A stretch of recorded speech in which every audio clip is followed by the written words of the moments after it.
Cina kah, Yahudi kah, berubah kondisi agamanya dari agama syirik, dari agama kufur menjadi muslim yang sejati lantaran dia punya di hatinya sifat kasih sayang kepada anak-anak ya, anak yatim. Itu diceritakan di dalam kitab Irsyadul Ibad ya. Dulu cerita ada seorang dari kalangannya Syarifah. Syarifah ini biasanya lebih identik keturunan Nabi. Kalau lakinya Habib, biasanya sebutan gelarnya gitu. Kalau buat perempuan Hubabah atau Syarifah. Nah, ini Syarifah bersuami orang kaya ceritanya. Ya, bersuami orang kaya. Kemudian, ya yang namanya takdir Tuhan kita nggak tahu. Tahu-tahu ini si suami meninggal dunia. Begitu suaminya meninggal dunia, meninggalkan anak yatim sampai 5 orang, masih kecil-kecil. Akhirnya untuk biaya makan tiap hari, ngutang sana, ngutang sini, ngutang. Akhirnya utangnya tahu-tahu besar. Begitu besar akhirnya rumahnya disegel di sama bank. Begitu disegel, ya udah diserahin sama bank untuk bayar utangnya. Akhirnya dia pindah ke kampung lain. Untuk menutup malunya, dia pindah ke kampung yang lain yang tidak dikenal sama orang. Karena tadinya memang miskin, kaya. Kalau orang kaya jatuh miskin, Nabi pernah berpesan, irhamu thalathatan minan nas, kasihanilah 3 kelompok daripada manusia. Siapa? Yang pertama orang kaya jatuh miskin. Nabi pesan kasihani dia, sayangi dia, rangkul dia. Kenapa memang? Karena kalau orang kaya jatuh miskin itu gak siap. Beda orang miskin jatuh kaya, siap banget dia mah, ya kan? Siap banget kan itu ya. Iya. Kalau orang kaya jatuh miskin itu kasihan, masih dirangkul. Ini pesanan ini, jangan kita rasain gitu. Kalau orang kaya jatuh banget, rasain, syukurin gitu ya. Wah, jangan dibully, kasih dah, karena dia gak siap. Coba aja orang kaya kita ajak ya tidur di masjid Sabilul Muttaqin, bener gak? Biasa tidur di kasur spring bed, di AC. Begitu nginep di masjid, kita ajak iktikaf 3 hari aja di sini, pulang encok dia. Kenapa? Biasa tidur enak. Tapi kalau kita yang orang biasa, di mana bed tidur, bener gak? Iya, kita mau orang-orang biasa, ya enggak? Tidur di tikar pandan pules, apalagi di karpet tebal begini pules, ya enggak? Apalagi nginep di hotel, jam 9 pagi baru bangun, kan begitu? Ya kan begitu, keenakan begitu. Makanya kalau ada orang kaya jatuh miskin, kasihani dia. Kenapa? Nabi pesan drop dia, gitu ya. Nah ini orang kaya tadi ya, si perempuan ini jatuh miskin dia. Akhirnya dia pindah ke kampung seberang, cari-cari tempat, akhirnya nggak ketemu. Akhirnya dapat juga masjid. Dapat masjid yang udah bobrok tuh, yang udah ditinggal sama orang, dia tinggal di situ. Akhirnya begitu dia tinggal di situ malam bersama anak-anaknya yang 5, ada anaknya nangis, lapar. Umi lapar nih, pengen makan nih, belum dapat makan.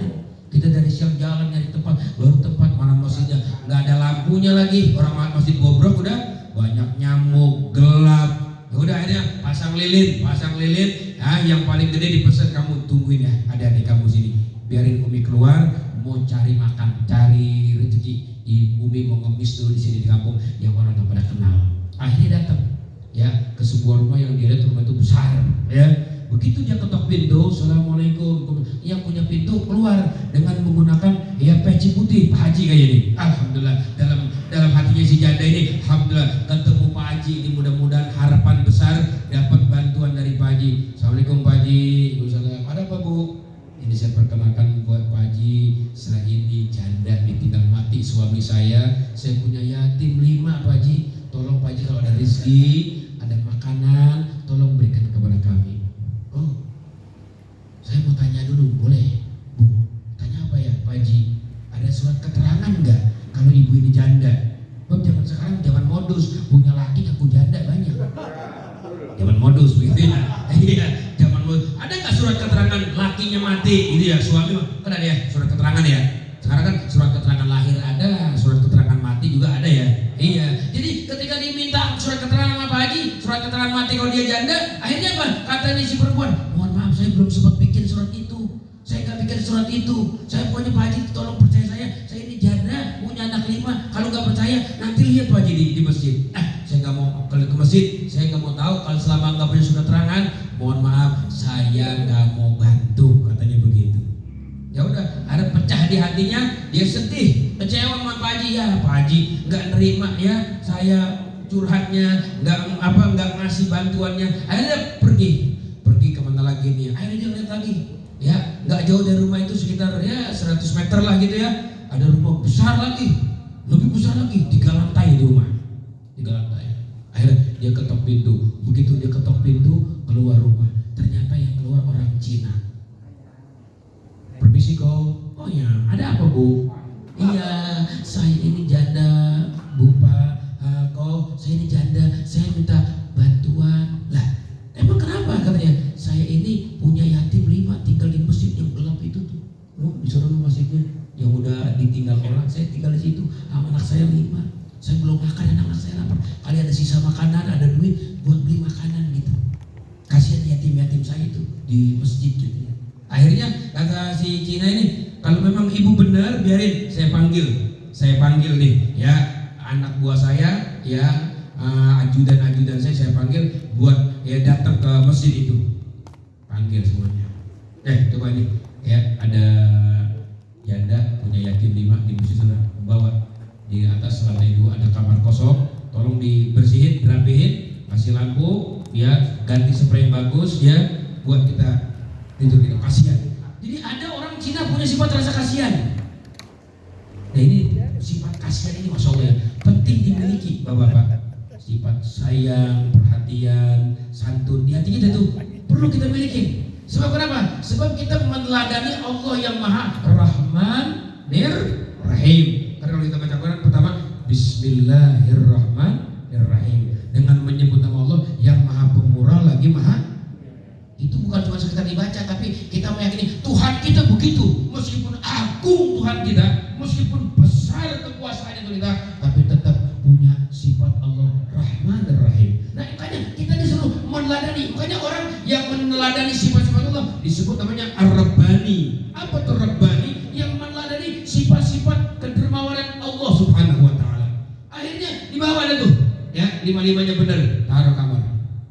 Nah malam-malam ini Pak Haji tidur ceritanya, ngimpi kiamat. Ngimpi? Makanya jangan jadi orang pelit. Kalau orang pelit apa tuh? Ngimpinya jelek-jelek banget. Nah ngimpinya kiamat, bayangin. Lah kiamat serem. Nah iya kalau tanda-tanda orang bakhil begitu, ngimpinya jelek. Ngimpi dikejar-kejar anjing di Bintaro misalnya. Ya Allah, dan sampai bininya kaget. Bang, lu apa gobios begini bang? Apa lepek begini? Kejar anjing gua, gitu ya. Medit sama bini kayak begitu modelnya. Jadi pelit itu ngimpinya jelek, ngimpi kiamat. Begitu ngimpi kiamat terjadi, masya Allah, dia melihat ada sosok orang bersahaja, berwajah berseri-seri, bercahaya, tampan luar biasa, bagaikan rembulan. Dia punya wajah terang sinarnya, dan di sampingnya ada istana besar sekali itu, istana megah, indah, mewah, besar itu. Akhirnya dia samperin tuh ya sosok orang yang mulia itu. Ternyata tidak lain yang di hadapan itu adalah Nabi Muhammad SAW. Dia langsung bertanya, ya Rasulullah, ini gedung buat siapa? Oh ini gedung buat umatku yang muslim. Nah saya ini muslim. Ya Rasulullah, berarti ini punya saya. Mana surat keterangannya, kata Nabi gitu ya. Mana surat keterangan kalau kamu muslim? Lah dia bingung, minta surat keterangan. Surat keterangannya apa? Kau tahu ya Rasulullah, aku kan umatmu, aku muslim, aku yakin syahadat 2 kalimat syahadat, la ilaha illallah Muhammad Rasulullah. Itu keterangan saya. Enggak, saya minta surat keterangan kalau kamu muslim sejati. Sekarang banyak aku muslim, tapi bukan muslim sebenarnya. Sini surat keterangannya. Bingung dia. Surat keterangannya mana ya Rasulullah? Ingat enggak semalam ada janda punya yatim 5, minta sumbangan, lu tanya surat keterangan. Sekarang lu juga minta surat keterangan. Kalau lu pengen dapat isyarat ini, mana keterangannya? Kalau lu tuh orang muslim. Akhirnya dibangun tidur kaget luar biasa. Begitu dia kaget luar biasa dari bangunnya, langsung dia ingat janda. Bangun tidur ingat janda, Pak. Ini orang lagi nih, bangun tidur ingat janda itu tuh. Ini janda harus dibawa kemari nih, biar nggak gagal dapat istana besok di hari kiamat. Akhirnya dia pergi malam-malam ke masjid yang diceritakan si ibu tadi. Begitu sampai di masjid, ya Allah, udah kosong masjidnya. Ada anak muda lagi begadang di situ, ya jam 1 malam. Ditanya, anak muda, kamu tahu nggak di sini tadi ada orang perempuan ya, ada anak yatim. Oh iya tadi ada di sini. maghrib sekitar sampai jam 10 kali baru dibawa tuh. Dibawa mana? Itu tuh yang banyak gedung tuh, yang 3 lantai. Di situ rumah orang Cina itu. Rumah orang Cina. Waduh, bahaya. Saya nggak bisa bawa. Digedor-gedor tuh. Jam 1 malam orang Cina rumahnya digedor-gedor. Begitu digedor-gedor, keluar tuh. Haya, ada apa be? Malam-malam gedor-gedor, enggak ada besok aja. Enggak, saya mau tanya, di sini ada janda enggak? Haya, pagi malam-malam nyari janda. Ada janda malam-malam. Ya Allah. Akhirnya kata orang Cina, janda ada sama yatim. Ada betul. Mau ngapain? Saya mau pinta, saya mau tarik ke rumah saya karena itu saudara saya Muslim. Enggak layak lah kalau kamu yang Cina ya apa namanya sampai rumah di rumah ada jandanya yatim yang beragama Islam, cocoknya buat saya. Atau orang Cina itu hanya Pak Haji, jangan sombong Pak Haji tentang Islam katanya saya dikata begitu, saya ke situ, iya tapi beneran gitu ya, saya mau minta, saya nggak akan kasih Pak Haji, ya saya nggak kasih. Yaudah kata Pak Haji, kalau nggak dikasih saya beli itu janda. Siapa yang mau dibeli itu janda? Janda yatim 5 mau dibeli. Kata orang Cina, mau beli berapa Pak Haji? Saya mau beli 5 miliar. Nggak tahu nih 5 miliar. Orang kaya nih Pak Haji, 5 miliar. Kata-kata orang Cina, hanya jangankan 5 miliar, 5 triliun saya nggak kasih Pak Haji. Wah, janda naik nih harganya nih. Janda terdepan ya. Kita kalau mau ngawinin janda anak 5 mikir-mikir. Kan ada lagunya Setuju Mukodam, bener ya? Iya. Kalau gue mau kodam bagaimana tuh? Yang jandanya ternyata anaknya banyak jadi orang jadi begitu. Nah iya tapi 5 triliun kan dikasih sama orang Cina. Enggak. Lah, sini asal kamu tahu Cina. Kenapa? Saya barusan mimpi ketemu Nabi. Saya mau dikasih itu istana yang besar dan megah, indah, mewah. Mau dikasih, cuma kekurangan saya di rumah saya nggak ada yatim. Sudah yatim janda nggak ada. Makanya saya mau pinta, saya mau beli. Itu maksudnya. Apa katanya Cina? Hei Pak Haji, asal tahu aja Pak Haji, saya juga tadi tidur lagi asik ngimpi ketemu Nabi. Dia ketemu Nabi dia juga sama. Jadi gara-gara Pak Haji gedor-gedor, saya bangun saya lagi asik ketemu Nabi. Kalau begitu, nah kamu bisa ketemu Nabi. Iya ceritanya begini. Begitu tuh si janda masuk ke rumah saya, makan bersama anak yatim. Sampai itu saya ajak ngobrol sama anak-anaknya tuh. Ternyata akhlaknya mulia, jandanya, anak-anaknya sopan santun. Cerita tentang Islam, saya langsung tertarik. Di situ saya mengucapkan masuk Islam di depan Syarifah janda dan anak yatim. Seketika aku masuk Islam di situ. Jadi langsung masuk Islam, bayangin itu Pak. Peduli sama yatim, dikasih hidayah sama Allah. Apalagi ini Syarifah, anak yatimnya Syarifah, habaib. Itu masya Allah. Akhirnya singkat cerita bapak-bapak, ya. Akhirnya dia ngimpi ketemu Nabi. Nabi bertanya, wahai kamu mu'alaf ya? Iya betul ya Rasulullah, saya mu'alaf. Ya ini gedung yang aku padanya tadinya aku mau kasih Pak Haji, cuman sayang Pak Haji ogah sama janda. Jadi kalau ada Pak Haji mau janda, insya Allah di sana. Iya, nggak mau dia Pak Haji. Jadi di rumah kamu ada janda yatim? Ada ya Rasulullah. Ya udah, ini gedung punya kamu, jangan kamu berikan kepada siapapun, dibeli dengan dunia sama isinya. Jangan. Kenapa? Ini gedung di sana lebih